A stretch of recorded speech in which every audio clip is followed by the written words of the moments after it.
Buenas tardes, mi nombre es Martín Pavés, soy estudiante de segundo año de la carrera de Tecnología Médica de la Universidad de Concepción.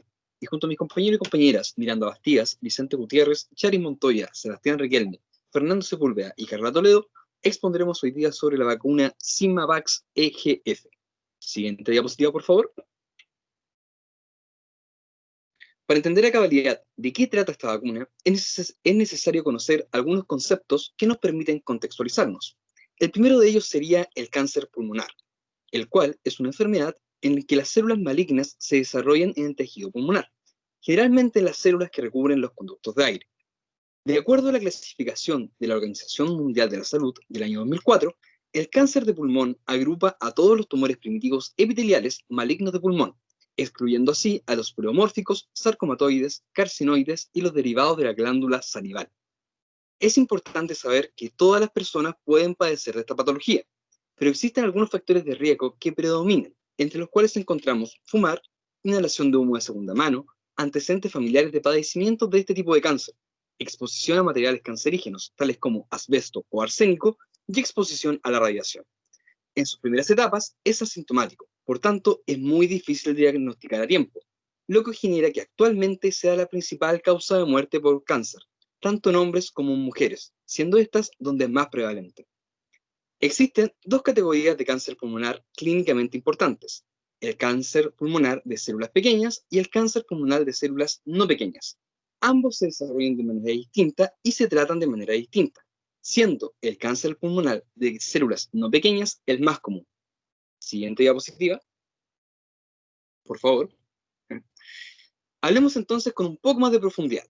Dentro de los factores de riesgo, como factor fundamental y diferencial en el cáncer pulmonar, se encuentra el tabaquismo, el cual no solo afecta al fumador, sino que inclusive podría afectar, en menor medida, a las personas de su entorno, los denominados fumadores pasivos.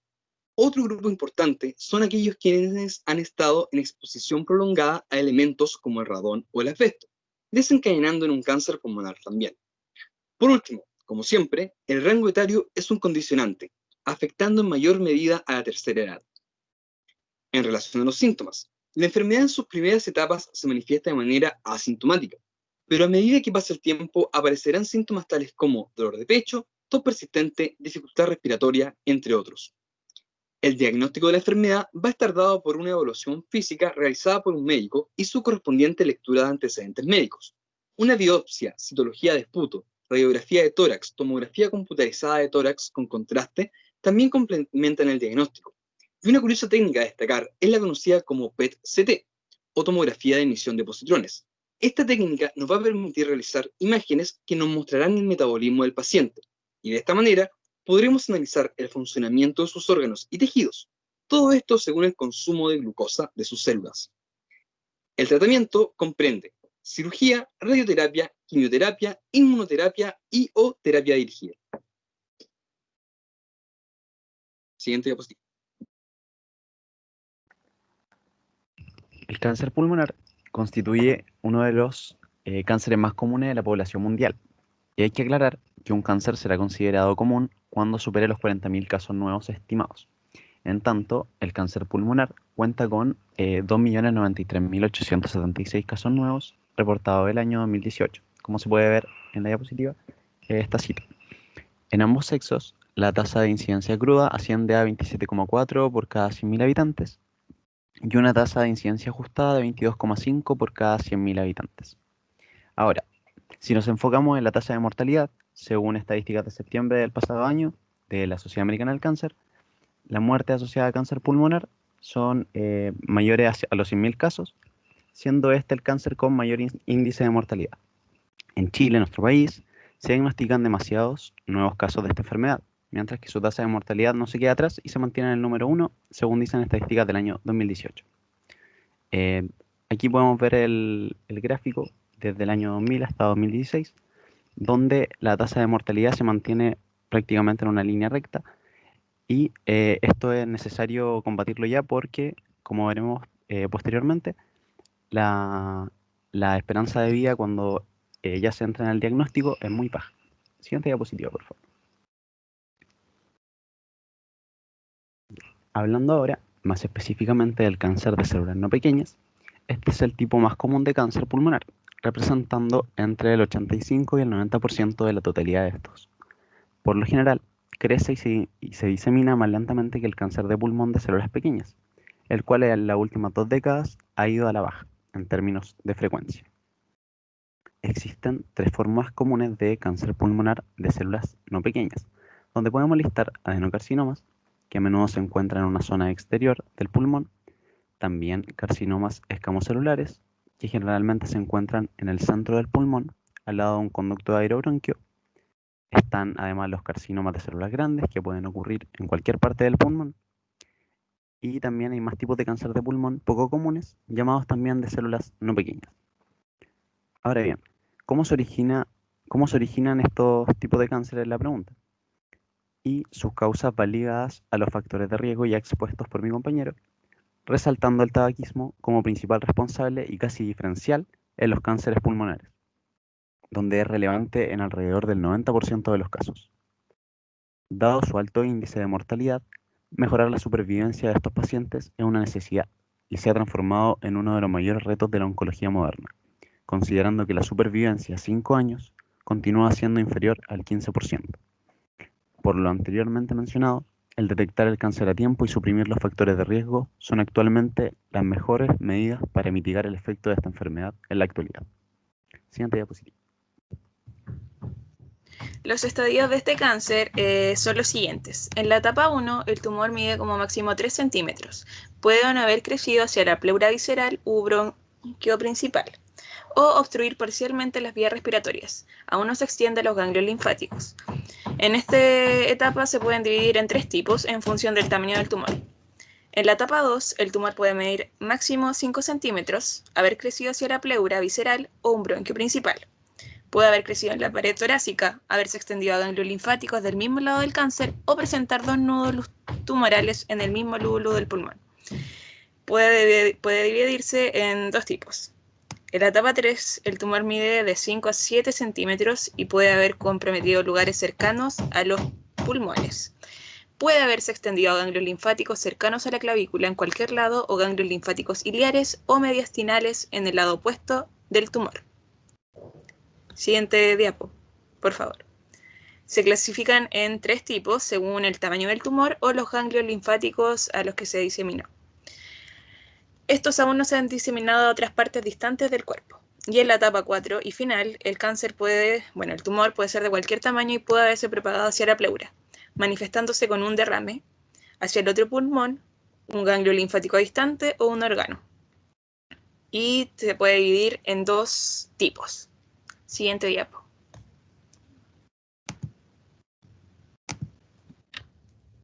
La clasificación histopatológica del cáncer pulmonar de células no pequeñas. Aquí tenemos 3 tipos.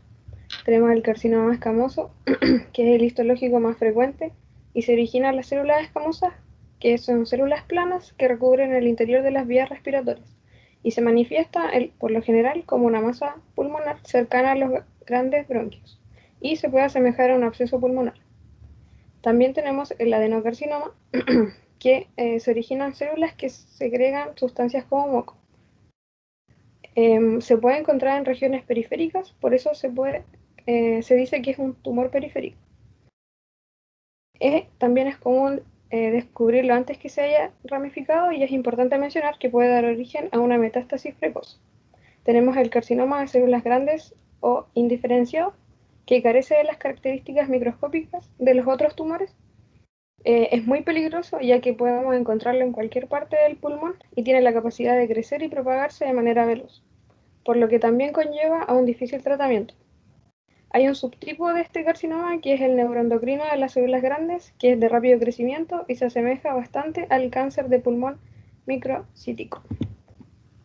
Aquí tenemos imágenes de los 3 cánceres ya mencionados. En primer lugar, el cáncer escamoso, donde podemos ver que se asemeja claramente a un absceso y está cerca de los bronquios. El adenocarcinoma, donde tenemos la diferencia entre ambos, o sea, en un adenocarcinoma y un área no afectada. Y en el final, el carcinoma de células grandes, donde claramente podemos ver células mucho más grandes y con un núcleo más prominente. Bien, dentro de las características moleculares, En ciertos pacientes albergan mutaciones en el oncogen del receptor del factor de crecimiento epidérmico. Y decir que este es un miembro de la familia de receptores ERBB, una subfamilia relacionada con los receptores tirosina quinasa. Este receptor se encuentra en la superficie celular, y se activa mediante la unión de sus ligandos específicos, como factores de crecimiento epidérmico, factor de crecimiento tumoral alfa, entre otros, lo que inicia la autofosforilación del receptor en los residuos tirosina, provocando una cascada de señalizaciones y la activación de proteínas que se asocian con las tirosinas fosforiladas, conduciendo a la síntesis de ADN y a la modulación de sucesos como la migración celular, adhesión y proliferación. Decir que esta actividad incontrolada del receptor se ha implicado en muchos factores de crecimiento tumoral, los cuales hablaremos en la siguiente diapositiva. Bien, la sobreexpresión y las mutaciones de este receptor llevan al desarrollo tumoral. En la imagen de la izquierda vemos cómo el receptor, al interaccionar con el ligando específico, como por ejemplo el factor de crecimiento epidérmico, lleva una cascada de señalizaciones que harán a nivel nuclear la activación de genes y la progresión del ciclo celular, provocando así efectos como un aumento en la angiogénesis, aumento en la proliferación, aumento en la supervivencia, aumento en la metástasis, aumento en la invasión y una disminución en la apoptosis. Mientras que en la imagen de la derecha encontramos cómo la autofosforilación en el dominio tirosina quinasa afecta a las regiones del exón a nivel del nivel 18, 19, 20 y 21. Siguiente. Bien, el tratamiento del cáncer de células no pequeñas, es según el estadio en que se encuentra el cáncer. En el estadio 1 y 2, el tratamiento primario es la resección quirúrgica, mientras que en el estadio 3A, donde el tumor es extirpable, encontramos la quimioterapia preoperatoria seguida de resección quirúrgica. En el estadio 3A, donde el tumor es no extirpable, o 3B, el tratamiento principal es la quimioterapia más radioterapia simultánea. Mientras que finalmente en el estadio 3B o estadio 4 encontramos como tratamiento primario la quimioterapia con 2 fármacos de 4 a 6 ciclos, también la quimioterapia más bevacizumab, así como también último tratamiento la resección quirúrgica de las metástasis cerebrales solitarias y resección quirúrgica de la lesión primaria. Nombrar también que el tratamiento de la mutación del oncogen del receptor del factor de crecimiento epidérmico encontramos a los inhibidores de la tirosina quinasa, que esto muestran una respuesta positiva a las terapias dirigidas que inhiben a la fosforilación inducida por los ligandos. También encontramos los anticuerpos monoclonales que se unen al dominio externo del receptor con alta afinidad, compitiendo con sus ligandos naturales y bloqueando así la actividad de aquel. Destacar aquí como tratamiento a la vacuna contra el cáncer Symavax EGF, vacuna en la cual nos centraremos de ahora en más. Siguiente. Vacuna terapéutica contra el cáncer de pulmón, Symavax EGF. Symavax EGF, originada por el Centro de Inmunología Molecular en Cuba y licenciada en el mismo país para su uso en pacientes adultos con cáncer de pulmón de células no pequeñas en etapas 3B y 4. Es una inmunoterapia activa destinada a prevenir la unión del EGF endógeno a los receptores, al incluir anticuerpos anti-EGF que eliminan al factor de crecimiento de la circulación. Está compuesta por el EGF recombinante humano químicamente conjugado con la proteína P64K recombinante y utiliza el adyuvante Montanide ISA51BG. El EGF humano se produce de forma recombinante en la levadura Saccharomyces cerevisiae, mientras que la proteína P64 recombinante es una proteína de membrana de Neisseria meningitidis producida de forma recombinante en Escherichia coli. Siguiente, por favor. El mecanismo de acción consiste en que los anticuerpos anti-EGF inducidos por la vacuna inhiben la unión del receptor del factor de crecimiento epidérmico. Y así se inhibe la fosforilación y por ende anulan la activación del factor. Esto significa que se detiene el ciclo celular de las células tumorales que lo sobreexpresan, desencadena la apoptosis y la inhibición de la angiogénesis, lo que provoca la destrucción del tumor o simplemente detiene su crecimiento, reduciendo a su vez la concentración de este factor en la sangre. Y por contraparte, mencionar un aumento del receptor de este factor parece reflejar un aumento en la agresividad del tumor. Siguiente, por favor. Su desarrollo clínico comenzó en el año 95. Actualmente forma parte del cuadro básico de medicamentos cubanos desde el año 2014 y desde el 2015 se comercializa para ser usada como parte de la terapia oncológica. La vacuna se extiende a la atención primaria de salud con alentadores efectos, prolongando la supervivencia de los enfermos y mejorando su calidad de vida. En estos años de estudio, más de 5.000 pacientes han recibido la vacuna, por lo que esto demuestra que es segura y bien tolerada, incluso en tratamientos prolongados de más de 4 años. Su efectividad. La probabilidad de la supervivencia global fue mayor a los 6 meses, con un 91,5% disminuyendo al pasar de los años, y a partir de la inmunización de la vacuna sigue siendo mayor a los 6 meses, pero disminuye el porcentaje a un 72,1%. La probabilidad de la supervivencia con la enfermedad en progresión fue de un 46,6% a los 6 meses, disminuyendo considerablemente a los 3 años, donde no hay posibilidad de supervivencia. Al año, la probabilidad de supervivencia en pacientes que recibieron 4 o más inmunizaciones es buena, de 66,9%, mientras los que recibieron menos de 4 es nula. Administración. Cada dosis de esta vacuna corresponde a 4 inyecciones aplicadas en sitios diferentes, ambas regiones glúteas y deltoideas, administradas vía intramuscular. El tratamiento consiste en una fase de inducción que comienza con la administración de ciclofosfamida de dosis única. 3 días después se inicia la administración de Symavax EGF, cada 14 días durante las 4 primeras dosis. La fase de mantenimiento comprende reinmunizaciones mensuales que se mantendrán hasta que el estado general del paciente lo permita. Puede ser administrada por el personal capacitado en cualquier nivel de asistencia médica y de forma ambulatoria sin riesgos para la vida del paciente. Siguiente diapositiva, por favor. Considerando que la vacuna Symavax EGF, dentro de comparaciones, es muy bien tolerada, sus efectos adversos son más bien moderados o leves, por lo que su aplicación no presenta ningún tipo de problema, siendo los efectos más comunes el rubor, calambres, escalofríos, temblores, cefalias, entre otros. También es recurrente, como en la mayoría de las vacunas, provocar dolor en el sitio de inyección. Las reacciones más severas van desde dolor torácico, sudoración, frialdad, hasta malestar general. Cabe destacar que la mayoría de estas contras es posible revertirlas con antihistamínicos, antipiréticos y algunos analgésicos convencionales. Sin embargo, no se ha demostrado ningún evento adverso que amenace la vida o que provoque incapacidad según los criterios comunes de toxicidad versión 3.0 del Instituto Nacional de Cáncer de Estados Unidos de América. Siguiente, por favor.